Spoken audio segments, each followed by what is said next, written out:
Hey, welcome back to my channel. Please like this video, and if you're new here, subscribe to the channel. So this video is all about how to create supportive, healthy anchors in your life to get you through stressful times.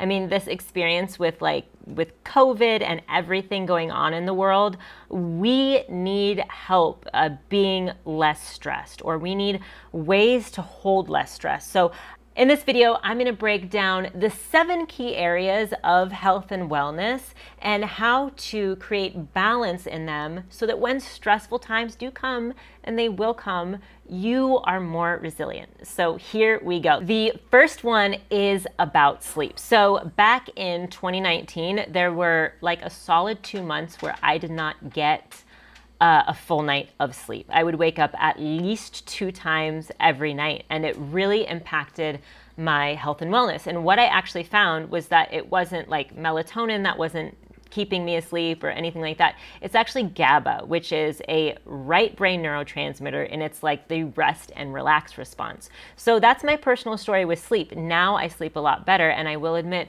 that cannabis is my friend when it comes to sleep. And so we all have different allies for us when our anchor isn't strong. My sleep anchor for a long time wasn't strong, and cannabis has really helped me. So with all that, what else has been helpful for me is to create some sort of bedtime routine. So we are but children when it comes to getting to sleep and falling asleep and stuff like that. So having a solid bedtime routine, be it taking a shower or a bath or snuggling or reading a book, that is what's going to help with the wind down process for you. So a couple bedtime routines before you're falling asleep is dimming the lights. Like I mentioned before, there's an impact on melatonin in sleep, and I know you all know that it's better to fall asleep without an electronic in front of you, so I'm not going to insult your intelligence and tell you why electronics are bad. You know that electronics and bright screens are only going to suppress melatonin more and more, so you're going to have more trouble falling asleep. And another helpful bedtime strategy for you might be eating protein before bed. A 2015 study by A.W. Kinsey showed that people who ate protein before bed were actually less hungry in the morning and synthesized a little bit more muscle tissue than control groups. So that's something that you can have in your back pocket if you want to stay on your fitness journey and you are stressed. Another thing you might consider to make your bedtime routine so good is some red glasses. You've probably heard of those blue blocker glasses. They're really awesome if you want to watch a screen at night, but the red glasses will actually help you make melatonin, which is the thing that helps you fall asleep. Blue blockers are great, red glasses even better. So the last thing I want to touch on about sleep is your REM cycle. So REM cycles are really cool, but the majority of the really helpful REM happens actually at the last 20 to 25% of sleeping, and that's in an article by Fitbit. And I found that really interesting because I often will get woken up. That extra wake up actually hinders your fat oxidation capacity. If you get disturbed earlier than you want to wake up, you actually have less capacity to burn fat in that way. So make sure you're getting those last couple hours of sleep, not waking up too early. This article also inferred that most people actually don't get enough sleep. If you are one of those people that only get 6 hours of sleep a night, fat metabolism and the ability to burn fat might be hindered for you. So really make sure to get those last couple hours of sleep. So the next one is food. So food can be a super, super complicated thing, especially when we're addressing our health and wellness during a stressful time. A lot of us stress eat. I stress starve. When I am in a stressed out state, especially emotional stress, I would say pretty much only emotional stress, I will not eat. I don't have an appetite, and food makes me nauseous, and that's something that's personal for me, and it's not any better or worse than binge eating. It is just something that I personally deal with, and I think it's important to talk about when we do talk about how food affects your health and wellness in a stressful time. So the first thing I want you to focus on when you think about food and stress is your desire. what do you want to eat? What makes you feel good? That really helps me when I am in a really, not eating because I'm super stressed out and sad and feeling emotional, is like taking a step back and using my inner parent to help me eat, help guide me. Oh, what do you want to eat? What feels good? What sounds good? What is going to nourish your body? And this is where a lot of people who emotionally eat could use some help, is really asking the question of what is going to nourish my body versus like what is going to make me feel good right now. I understand that impulsive behavior can sometimes be unmanageable. So if you're one of those people, definitely seek external support there. And this is a good time to tell you that I have a private support group for members of my holistic fitness membership, and that is a great place to get support. What's been helpful for me is asking myself, what do I want my body to do? There's no magic food that you need to stay away from, or if you eat, it will result in a slimmer waistline, except maybe fiber, and I might talk about that later. But when you consider what to eat, the end game is wanting to figure out what you want your body to do. So if you want more energy, or if you want to feel a little bit more vital or feel lighter in your body, then I would consider eating foods that are high in antioxidants and fiber. And what that food is for you in that moment is going to change. So I encourage you to just be open to understanding what that food is in that moment and not obsessing about it too much. So the last part is listening to your body. And I know that can be really, really hard when you're feeling the emotions of needing to eat and things like that. But listening to your body is going to help overall, regardless if you're in a stressful time or not. It is going to help drown out the noise of the media and other influencers telling you what to eat. How many ads, like think about this, how many ads do you see a day telling you what to eat, or how this food is going to affect your body, or this food is the next superfood, or this food is going to help you get lean, or this food is going to help you burn fat, or there's so many things out there. And I think that contributes to the anxiety that a lot of us feel around food in general, and it can get worse during times of stress. So practicing the things that I mentioned before are going to help you drown out the noise and tap into your practice of intuitive eating. The last thing I want to touch on when we talk about food is digestion and elimination. We're all so physiologically different when it comes to digestion and elimination. And really that means the way our stomach acid looks and the way our intestines respond to different food is totally unique for each person. It's really beautiful, but for that reason, understanding our bodies can be really difficult. So digestion, how you absorb your nutrients from your food, and elimination, how you get rid of things that you don't use and things that are actually toxic for you. So improving your digestion and elimination can look like a deep inquiry first. So asking yourself, do my poops look okay? Like, is it a crazy smell when I poop? I know this is like really personal, but really understanding how your poop is a reflection of your health, y'all. So if your poop is funky, then your health is also going to be funky. So understand that your poop, daily poop, is wonderful insight as to how your body is functioning.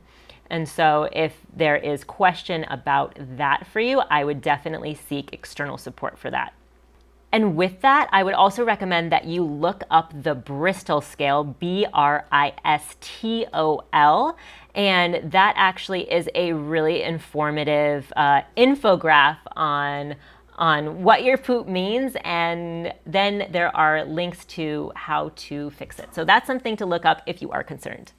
The third one is belief systems. So healthy belief systems are crucial to creating a life and a body that you really, really love. One of the things that goes hand in hand with belief systems is self-talk. And I will admit, I'm the hardest on myself, and you're the hardest on yourself too. So as we negotiate how to treat ourselves, it's really, really important that we get our self-talk on lock so that we can reinforce healthy belief systems. So with positive self-talk actually comes the development of confidence. And how do we develop confidence? We get good at something. I guarantee that each one of you are really, really, really good at something. And I also guarantee that when you started that something, you were really crappy at it too. So you continued though, which is the cool thing. And so with the fitness process, build upon your successes. I think that the one thing that knocks out self-confidence and makes self-talk really, really negative is creating really, really lofty goals for yourself. And then when you don't meet those goals, you go back into this negative self-talk cycle. So I would highly recommend that if you have a negative self-talk, you focus on the little things that you can do every day to push your health forward. And then you will one day be in a place where you're actually not dealing with self-talk as much, but it's little by little. And frankly, it can take years. Next thing I want to talk to you about when it comes to belief systems is your future self. And I know this can seem like a little woo-woo, but actualizing your future self is actually what we're doing every single day. And the more you can connect with your future self by realizing that you are becoming that person every moment, the better off you will be. So understanding that everything that you're doing for your health, every thought you think is contributing to your future self. So to protect your future self and to protect your current self, have positive self-talk. I'm not telling you to never be critical of yourself or bury your head in the sand. I'm asking you to have the positive self-talk that it takes to create a better future for yourself. So that's really, really important. And the last piece is your spiritual work in your belief system. And your spiritual work in your belief system is really crucial to your success. And the cool thing about spirituality is it can look different for every single person. Meditation doesn't look the same for a lot of people. And in fact, I just had a conversation with my one of my spiritual guides, and she asked me if I was doing my rituals that I learned from her. And this was in a mystery school. And I was like, oh shoot, I haven't been doing the rituals. And with that spiritual practice, accountability is so, so, so important. Having a spiritual community that you are tied to is so important for just you developing the good self-talk, the good belief systems, and the good actions to maintain your sanity and your wellness during stressful times. The fourth point I have for you that will support you in stressful times is healthy relationships. And I know that healthy relationships can sometimes be hard to come by, and I feel really, really blessed to have a wonderful partner, and I live in community too. So there's a lot of support for me. Everybody's different on the level of support that they get from their community, their friends, and their partners. But something that I found really helpful is emphasizing good communication. Marshall Rosenberg was the founder of nonviolent communication, and that is something that I love to employ in my life. And the basics of nonviolent communication are always be curious, ask questions, be curious, and be open to the responses. Don't interrupt people. If you're interested to learn more about NVC, I really encourage you to look it up. You can just Google nonviolent communication and you'll get something really cool. Another thing when it comes to developing really healthy relationships is setting boundaries, which can sometimes be really uncomfortable. I am still exercising, creating good boundaries, setting good boundaries. So this is something that I'm gonna talk to you from a place of like, I'm very much learning this. I have a tendency to totally overextend myself and then burn out. And if I'm being super honest with you guys, I get resentful because I overextend myself, because I do too much, because I don't have enough time for myself. So boundaries in healthy relationships are so important, and I am in the process of learning that almost every day. And with that, there's support. So I'm learning how to ask for my needs to be met, and I'm learning in that, I'm also learning how to ask people what their needs are. And I think that is a crucial point of building healthy relationships, is asking for your needs and helping other people ask for what they need, because then we create a web of strength with each other instead of just trying to project ourselves out and do everything ourselves. So ask for what you need and help other people ask for what they need too. And the last thing that I'll tell you when we're talking about healthy relationships is that we're all growing and we're all learning. And I think that the important part is to remember who you want to grow with and who you want to learn with, and who you want to be a student to and who you want to teach. Literally, we are all growing, we are all learning. So it's really important that we consider those questions when we are strengthening relationships, when we're putting time and effort into relationships. Consider those questions. Movement.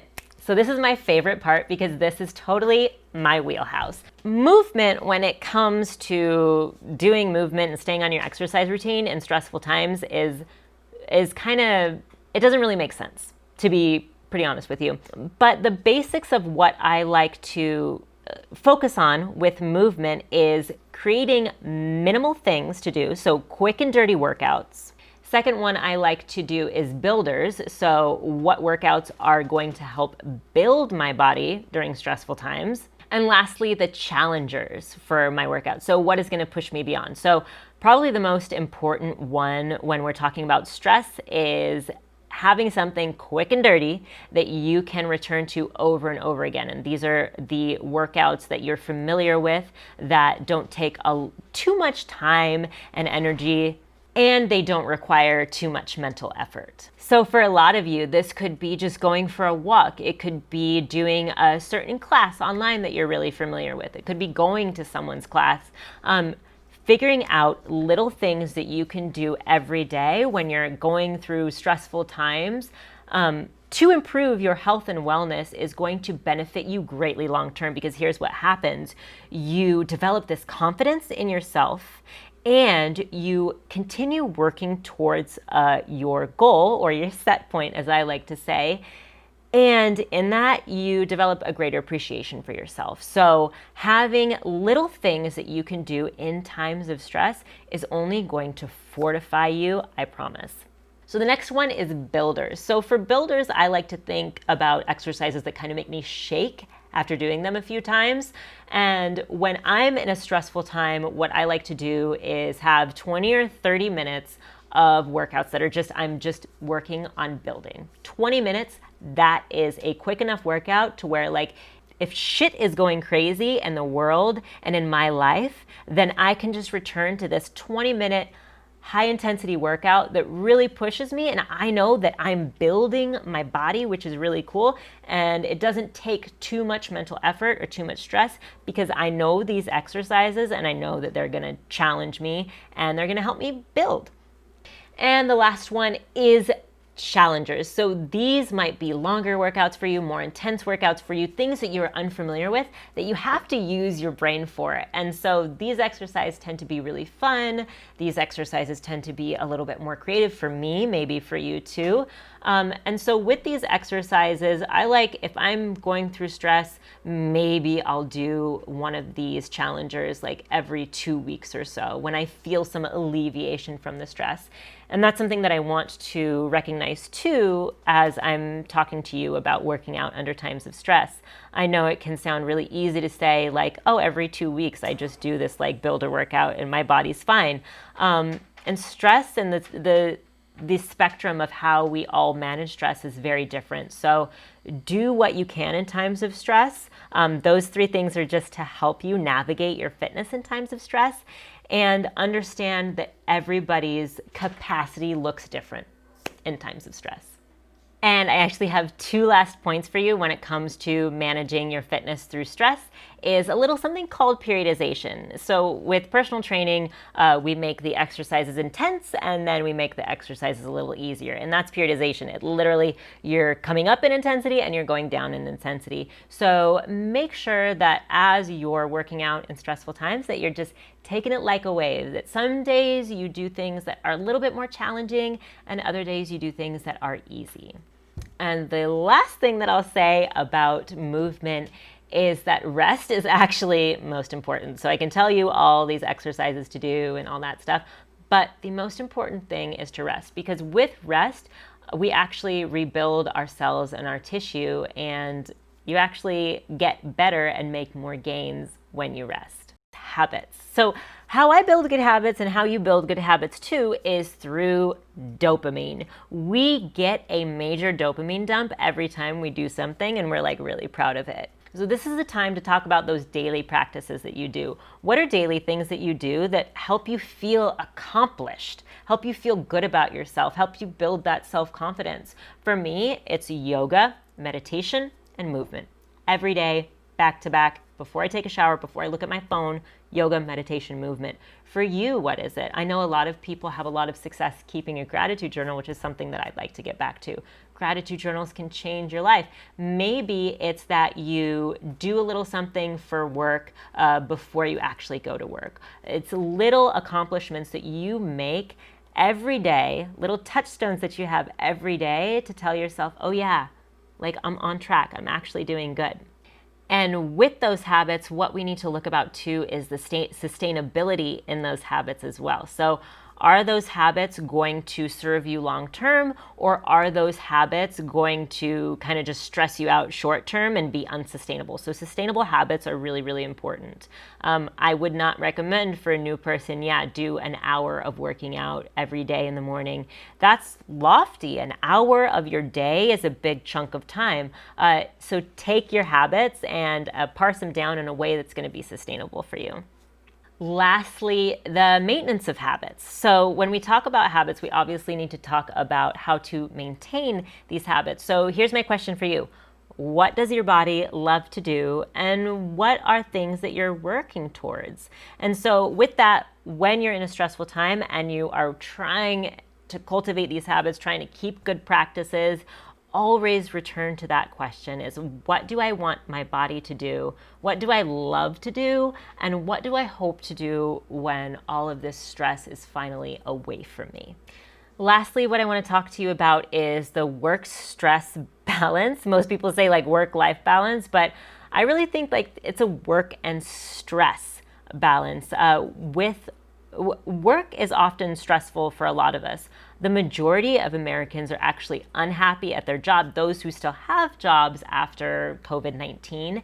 And with that, we have to look at how much our job is stretching that out and what our actual purpose is. And I know that I'm not like a life coach, but it seems pertinent to say like, what is your purpose? And I implore you to have the courage to attack your purpose full on, make that thing yours.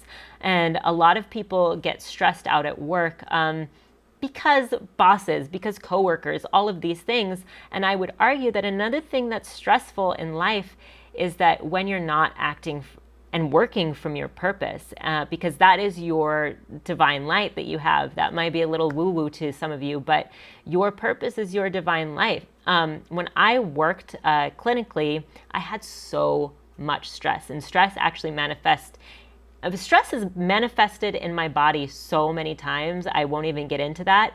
But with this particular situation, stress manifested in my left hip. And I would go to work Monday through Friday. I would have excruciating hip pain. Saturday, Sunday, my hip pain would be gone. Then I noticed that when I would walk into the doctor's office, my hip pain would get worse. So when I would go see my boss, my hip pain would get worse. And if that is not your body telling you, hey, Chica, you're stressed out, you gotta go, then I don't know what is. So stress, huge thing. Look at your purpose. How are you applying that purpose? And I know there's a larger conversation here of you might be stuck at a job and things like that, dead-end job, annoying boss. So with that, I invite you to listen to your body when it comes to the stress that you have that's associated with work, because your body is going to tell you much more than your brain can. And if you do have stress at work, I really, really hope that you can get support to find something that serves you a lot better.